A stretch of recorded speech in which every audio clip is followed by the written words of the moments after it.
tellement de procédures contre des citoyens sénégalais, pourquoi on ne s'alarmerait pas contre ces Sénégalais, contre ces procédures intentées contre ces citoyens sénégalais lambda?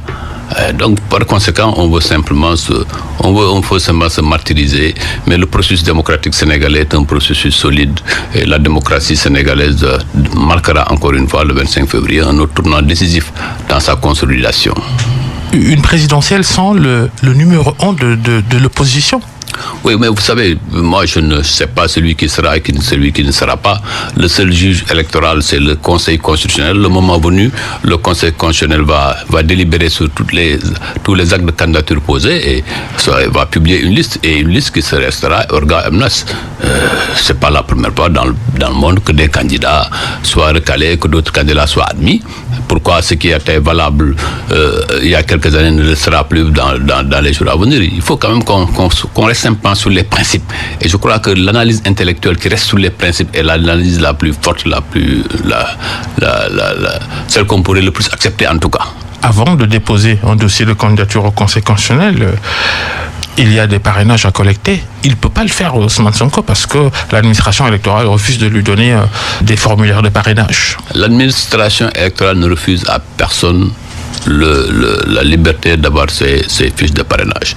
Mais la remise de ces fiches de parrainage aussi est réglementée. On ne donne des fiches à quelqu'un que lorsqu'il est inscrit sur les listes électorales. À la date indiquée, le sieur Ousmane Sonko n'était pas sur les listes électorales. Donc la direction générale des élections est bien dans son droit de ne pas livrer au sieur Ousmane Sonko des fiches de parrainage. Un autre Sénégalais qui serait dans la même situation aurait eu le même sort.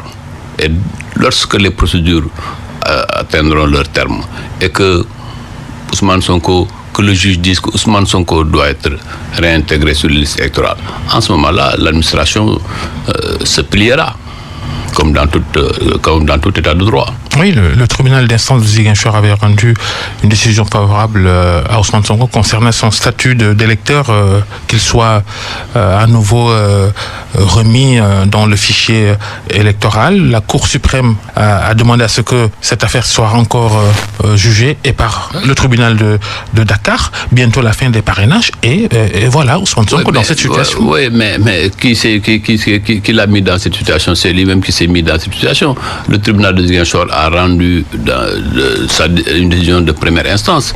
Et bien entendu, il y a eu appel. La Cour suprême a délibéré sur la question. Nous attendrons la décision du tribunal de grande instance de Dakar. Et en ce moment-là, l'opinion sera avisée. La prochaine présidentielle pourrait-elle se tenir dans un climat apaisé si Ousmane Sonko est empêché de s'y présenter? Bon, moi je considère que l'État a les moyens de faire respecter l'ordre public. L'ordre public, il est clair que personne n'a aujourd'hui les moyens de le troubler. Ça, c'est un premier aspect. L'État doit prendre ses responsabilités. Le reste maintenant, il faut aussi que les règles du jeu soient respectées. Les règles du jeu, c'est que Babacar Fall, vous êtes un sportif. Quand vous n'avez pas de licence, vous ne pouvez pas participer au match. Quel que soit le bruit que vous pourrez faire dans les gradins. Sonko, de sa cellule du Cap Manuel, a demandé à ses militants de parrainer la candidature de notre détenu, Bassirou Diomaye Faye. Et depuis, ce sont de longues files qui se forment devant les lieux de parrainage pour celui qui est appelé le plan B du parti politique du Pastef. Babacar Fall, est-ce que vous les avez vus? Ça vous impressionne pas? Babacar Fall, vous avez vu ces longues files-là quelque part, vous? Nous avons vu les images. Les images, à Touba et ailleurs. Non, mais attendez, sur les marchés. Non, Babacar Fall, est-ce que vous, en tant que Sénégalais, citoyen sénégalais, vous avez constaté des queues qui parrainent quelqu'un? Je vous le demande en toute honnêteté. Sinon que des images qui sont traduites, qui sont exprimées à travers les réseaux sociaux. Ces réseaux sociaux, tout le monde sait comment ces images sont montées. Nous, aller à la permanence de l'APR, c'est tous les jours des centaines de milliers de parrainages qui sont déposés.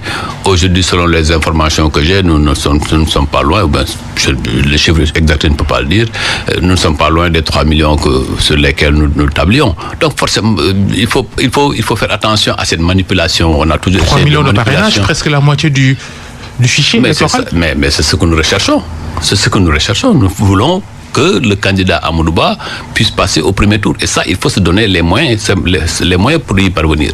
Comment se donner les moyens pour y parvenir? C'est de descendre dans les quartiers, dans les maisons, dans les villages les plus reculés du pays et non pas dans des manipulations sur les réseaux sociaux. Bien sûr, l'opinion va douter de la sincérité de ce chiffre, 3 millions de parrainages. Oui, mais vous savez, le problème, c'est pas que l'opinion doute de ce chiffre-là. Nous sommes une coalition, nous avons des objectifs. Et à partir de ces objectifs-là, nous travaillons pour arriver à les réaliser.